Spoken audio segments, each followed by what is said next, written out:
be shed and replaced by a larger one, up to 7 times in a lifetime. Once hatched from its egg, the crab spends the early stages of its life swimming freely amongst the plankton. A master of adaptability, the crab inhabits every corner of the ocean and ranges in size from less than half an inch up to 11 feet across. The crabs most commonly found in our waters include the red rock, the box, the hermit, and the Dungeness. Generally solitary dwellers, crabs prefer to remain hidden in crevices, or in the case of the hermit, in discarded shells of other creatures. 2 of the crab's legs have been developed into powerful pinchers for feeding and defense. In case of a larger species, a painful wound may be inflicted. As a secondary line of defense, the crab has the ability to shed and regenerate its limbs, often giving up its leg to a serious predator in hopes that the predator won't be too hungry and will leave the rest of the crab alone.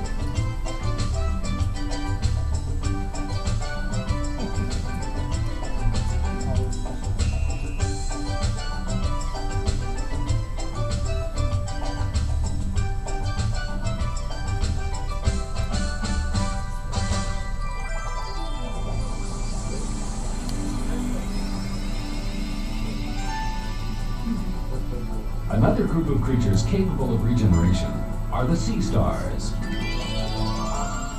In fact, in some cases, should the animal be cut into 2 or more pieces, a corresponding number of complete and separate animals will eventually develop.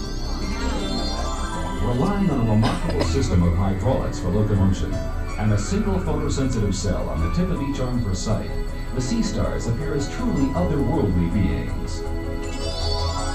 As successful predators which have adapted to life in the deepest abyss or the shallowest shoreline, the sea stars prey on shellfish, sponges, anemones, fish, and other sea stars.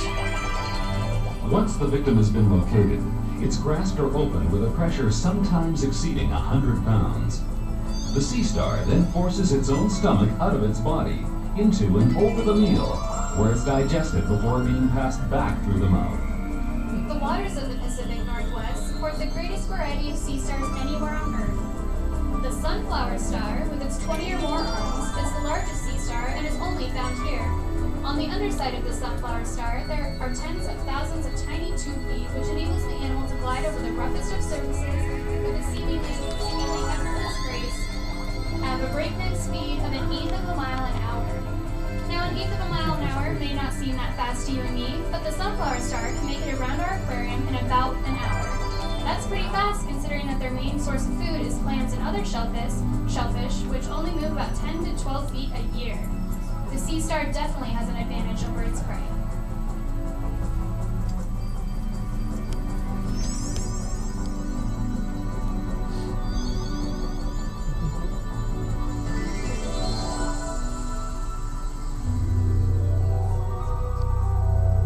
Long believed to be the link between animals and plants, anemones are now known to be carnivorous animals, closely related to the corals, hydroids, and jellyfish. In fact, anemones could almost be considered jellyfish that have decided to stand on their heads and attach to the rock for a while. The tentacles are equipped with stinging cells, which act like tiny harpoons, barbed and poisonous. Should some unfortunate creature come into contact with them, they are snared, paralyzed, and drawn through the mouth into the body cavity. As varied, prolific, and colorful as flowers, anemones will often congregate in huge numbers, where the action of wave and current afford a rich and plentiful food supply. In these areas, the sea floor is transformed into a living yet ghostly garden. Not all anemones remain attached to the seafloor.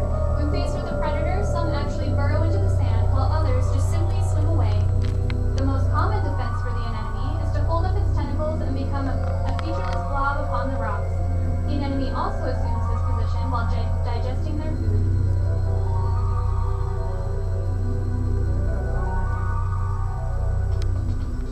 The natural laws of the jungle also apply to these creatures of the sea. However, in order to keep our marine life happy, we've interfered just slightly with nature to provide a feeding time. Although difficult to train many fish, Rich has conditioned our marine life to respond to the sound of a dinner bell. The fish of the world can be appreciated for their stunning beauty, for their importance in the food chain. It is often a surprise to many people that fish are very long-lived. A lifespan of 30 to 40 years is not uncommon. Most of the fish you see swimming around Rich are a variety of our perch and rockfish. We have three kinds of perch: tile perch, silver surf perch, and striped sea perch. We also have quite an array of rockfish as well. These are the fish that look like they have a mohawk haircut running down their back. We also have prehistoric white sturgeon. They can live in both fresh and salt water. They can grow up to 24 feet in length and live to be 100 years old.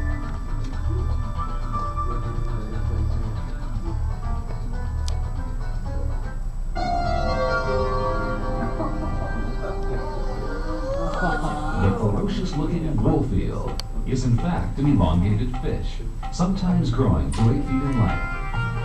Its powerful jaws, equipped with 20 needle-sharp teeth, enable it to eat many hard-shelled creatures, including sea urchins, which it effortlessly crushes, shells, spines, and all. The wolfeel's evil appearance is only skin deep, for they usually mate for life, and even in the wild, are eager to please and play with divers. The male wolfeel, although larger and heavier than the female, is the less aggressive of the two, and often bears the scars of past domestic strife. As juveniles, both male and female are brilliant orange in color, which gradually fades to the mottled gray and black of the adult. Taking up residence in rocky dens and guarding them jealously, wolfeels are often encountered by divers with only their faces peering out of the hole in the rocks, appearing to the world to be a pair of underwater muppets. At the gardens, the wolfeel has become a firm favorite as they are both friendly and fascinating.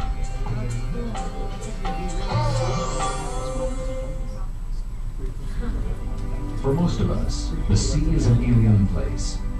We're not consciously affected by it. We give it no emotional thought, but it is essential that we do. For many of us, the sight of the distant stars and planets is more familiar than that of our own ocean realm.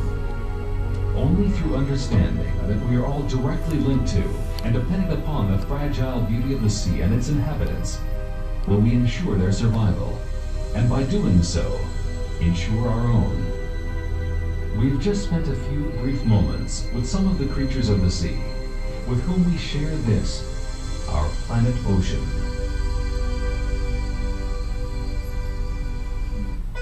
I'd like to thank all of you for coming to the Undersea Gardens today. Let's give Rich a big hand for the great show. Thank you all for coming to our show. I hope you enjoyed it. While you're on the bayfront, be sure to visit the Waxworks in Ripley's Believe It or Not. It's all just across the street in Mariners